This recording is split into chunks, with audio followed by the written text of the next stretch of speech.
Hey everyone, this is Kevin from Kevin's Micro Fleet. Today we're going to be taking a look at another Micro Galaxy Squadron vehicle. We're taking a look today at the Episode 1 collection, Sith Infiltrator. We're going to take a look at the figures, at the vehicle, at the accessories. We'll do some measurements and we'll do a comparison. Let's go ahead and dive into the review. So let's start with the outside of the packaging here. First thing is you have your 25th anniversary of Episode 1 sticker on there. You get only at Target. This is a Target exclusive. Get a picture of the Sith Infiltrator as well as this movie tag here that shows where this vehicle came from. This is a great feature that they've started to add on to the packaging.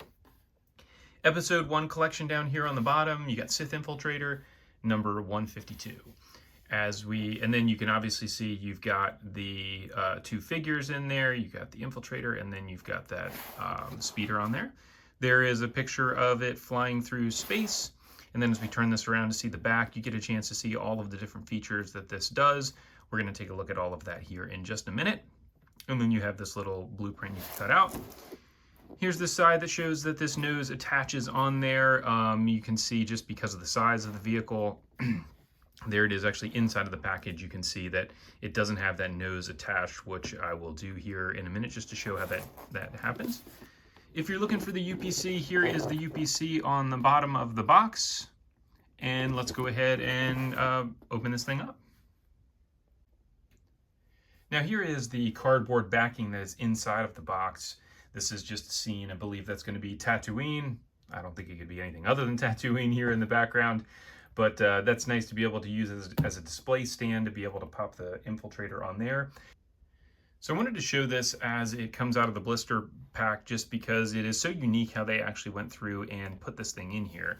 So first down here on the bottom, you're going to have your front of the nose. So this is a hard plastic. We'll connect that here in a second. And then the other interesting thing is this package here that has the figures. It's a very interesting shape. You can't really tell from the outside of the packaging, but when you take this thing off, it kind of looks like almost like a Tetris piece that gets put in there. They've done a great job with these in the past with these little pillbox holders that have the figures in it. This is definitely the most unique, although I have seen here with Series 6 as they've put some of these inside the packaging.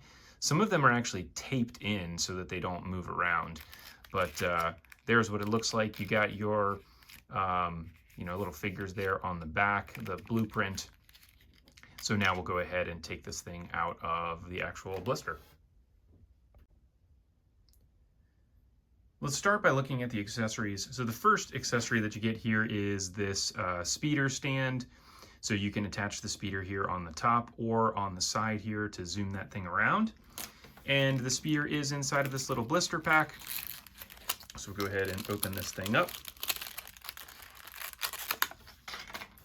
And this is the same mold of a speeder that we actually got in Series 1, but this is a much different color scheme. This looks much closer to what he actually flies in the movie. And just to show that as a comparison, here is his speeder from Series 1. Go ahead and put this guy on the stand. So you can see a much different color scheme. The one from Series 1 Scout Class is a silver with kind of like a tealish green type of a color.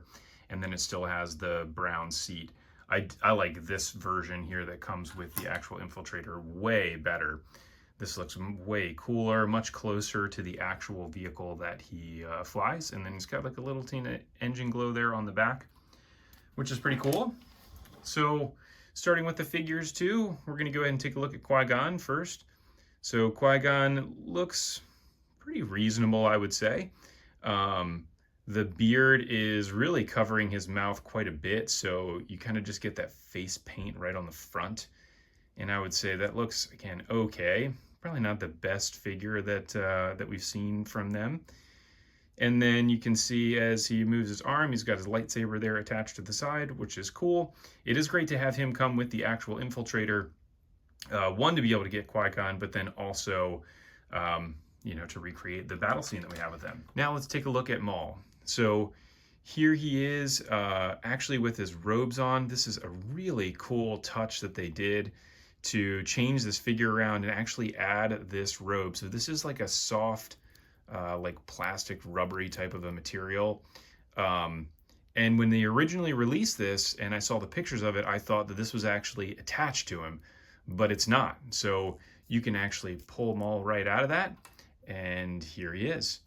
And some really good improvements on this figure from the Series 1. So first I would say his face just looks much better. And then the sculpt just in general looks really nice.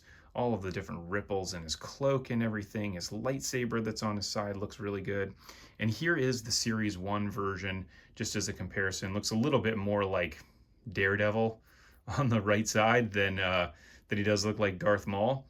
But the sculpt looks largely the same, slightly different application there with the paint. It looks like matte paint there on his legs versus with the newer figure, he is just glossy all the way around.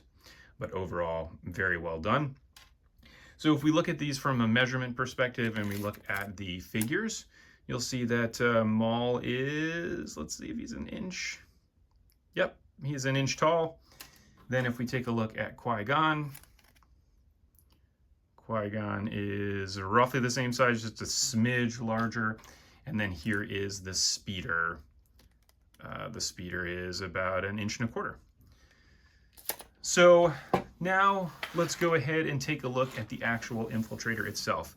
When you take this thing out of the package, the one thing that is important to know, this piece right here just slides right off, which we'll take a look at here in a minute.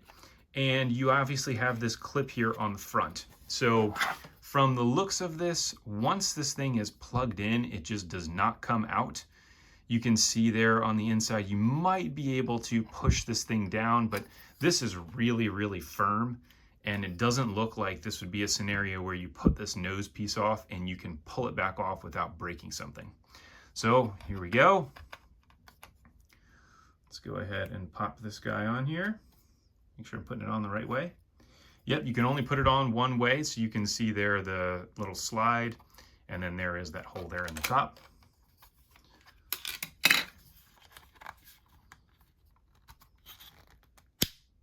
And snap together, that is not coming back off.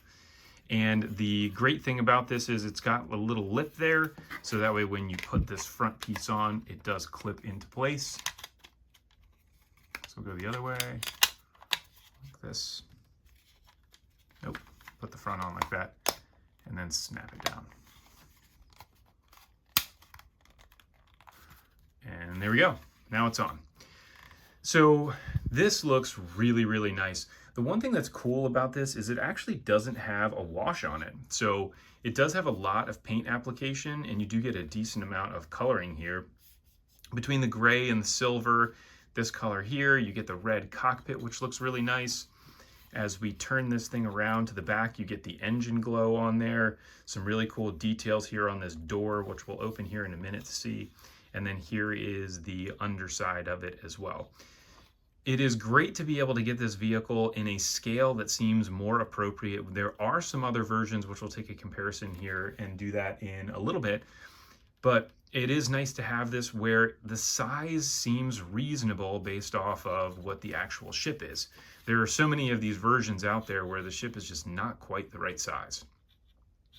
So if we go with the features here from the front, you obviously saw this piece here comes off. So we'll go ahead and pop this guy off of here. Let's see, the best way to do this is probably not that way. Well, probably is. There you go. Just peel that thing off of there. That is the one thing I've noticed with this is the joints are very tight on this specific version. So some of the other Micro Galaxy vehicles aren't quite the same. The interior of this, wow, is really cool. I can't believe that they put this much detail on the inside of this engine part. To be able to see that, you can see as I'm moving this around, this metallic color that they have on there with the gold and the silver. And then as we flip this around, you got a little bit of detail there on the bottom of this part. But that looks really, really cool. And then you can take your speeder bike and you can pop this guy right in here. So we'll go ahead and store that. So it should fit in here nice and snug. There it is. And so that's a pretty cool idea to store this in here. That was one of the big questions that we had very early on in this line is if we get a Sith Infiltrator and we have this bike, where are we going to put it? Are you going to put it inside the cockpit? And I never would have imagined that it would be here in this engine compartment. But that was a really nice feature. So again, I'll put the front down. I'll try to snap that guy in place. There we go.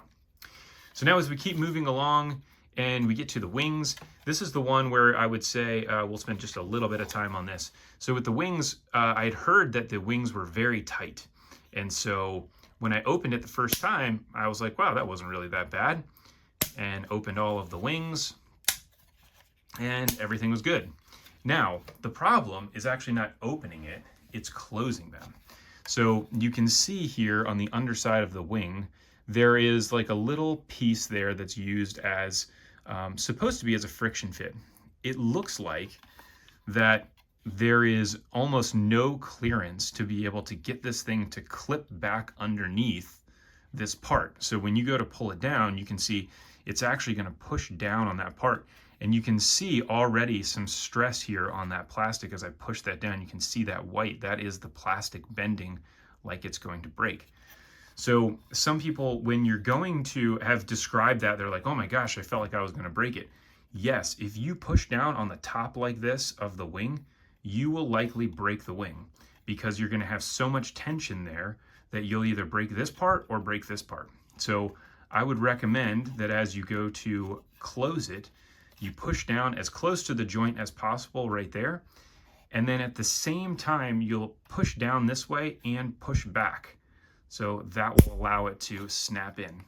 Now, if you're handy with a knife, what I would recommend doing as well, which I will likely do with mine, is just scoring a little tiny part right there so that it gives just a little bit more room for that thing to shut.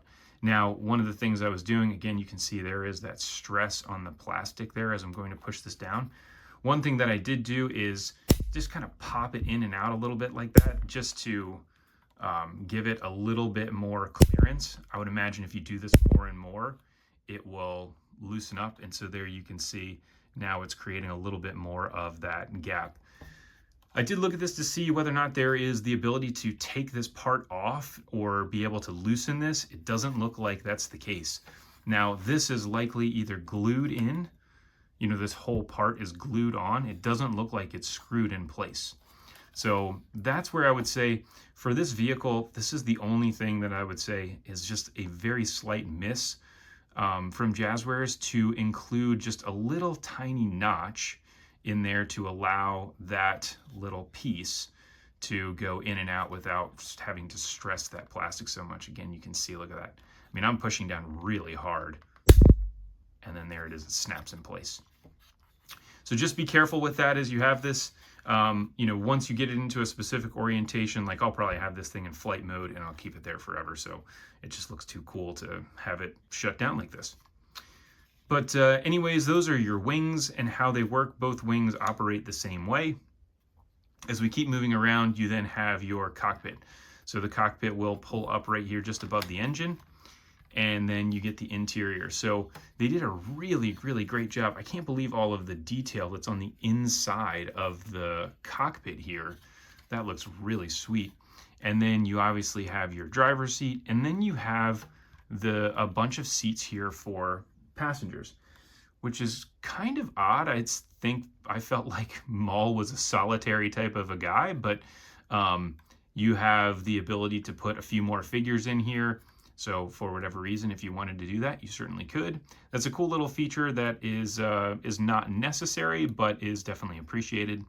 And then you also have this little ball here. I don't know what that is, some type of guidance thing or something, who knows. And then on the underside, right here, we have this back door that opens. Now, you can hear there is the ratcheting. I wish they had done the ratcheting on the wings. That would have been very cool to be able to ratchet the wings up and down instead of having them kind of clip like that into place. But either way, such is life. And then in here, you have just a little bit of detail there. You've got a little door that doesn't function, and then you have something up there. You can then pull this guy out. This is kind of challenging to get out of here. So you just pull on that tab, it slides, and then goes down.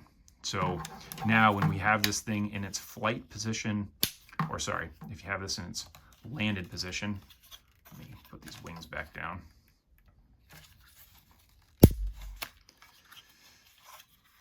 I'm just trying to be as careful with those wings as I can. And then here we go on this last one.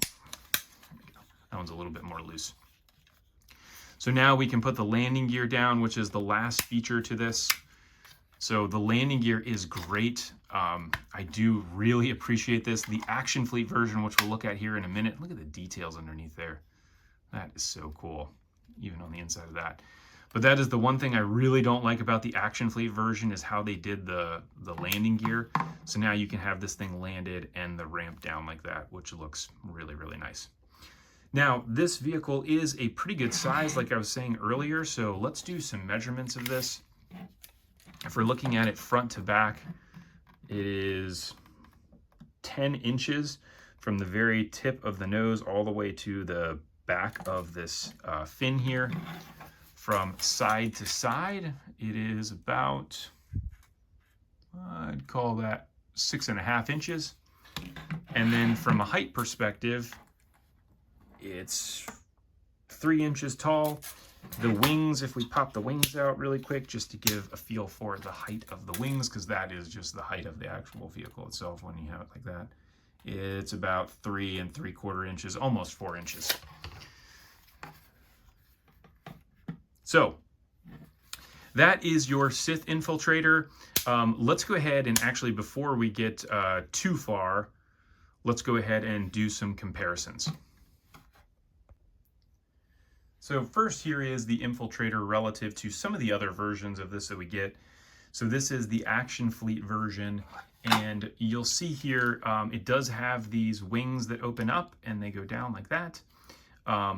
And then it does have an opening cockpit, and you can see how they did the landing gear here on the bottom. I just have no idea why they did the landing gear like that, where it doesn't actually go up inside of the vehicle. But it looks just, it doesn't look very good from the side with the landing gear sitting out like that. And there's no other way to get that landing gear in there. Now, this is much more of the way that the landing gear actually works on the vehicle in the movie. But it does have this opening cockpit here. It's got this little teeny landing gear that comes down there as well. So if you're looking at this from a size comparison, I mean, again, it's just not even close, the difference in the size. The color actually looks much better with the Micro Galaxy version as well. Here is what it looks like from the underside. And then again, in its flight position here, it looks just really, really cool. The Micro Galaxy version is awesome. I really like it. Now, the other version to compare it to would be the Concept Action Fleet version. So you can see here is the small one that it comes with. This is the actual version versus the Concept. I always thought this was such a cool little thing that Action Fleet did do. And now you can see with this one, it obviously doesn't have that landing gear sitting out. This is just a fixed toy with no functionality to it. And again, there is the difference in size. So now let's go ahead and take a look at this compared to some of the other Micro Galaxy Squadron vehicles to compare it that way. So let's take a look at this first relative to the Millennium Falcon. I do not know the actual scale of this relative to the Falcon in terms of the size of it, but the Millennium Falcon is roughly 10 inches. It's maybe just a little bit shy of that. And so now you can see here's what the Infiltrator looks like relative to the Millennium Falcon. It's almost the exact same length from front to back. It actually is 10 inches, the Falcon is. And then here is what it looks like next to it. And again, really cool to have this one that doesn't have any wash on it. You know, obviously the Sith Infiltrator is one where it's flown in the Empire days, so everything looks really nice and clean, versus the Millennium Falcon, which is going to be a little bit more grimy. And then you have this relative to our new Dreadnought class ATTE, and you can see, again, from a size perspective, the Sith Infiltrator is roughly the same size as the ATTE, which is really cool to see with one of these Starship class vehicles, that the Starship class vehicles are also getting larger. And this is a really cool thing that Microgalaxy has done, is by scaling these models and by getting, you know, the small vehicles small, medium medium, and large large, it gives a lot more opportunity to be able to add some detail and some playability and make these things really fun and detailed. So I am a huge fan of this. Again, the only thing that I would say is just the wings might need some slight modification to make sure that it doesn't break the toy. But otherwise, I would definitely recommend picking this up. Again, this is a Target exclusive. That is all I have for you today. Thanks for tuning in. I appreciate you watching. I look forward to catching everybody on the next review.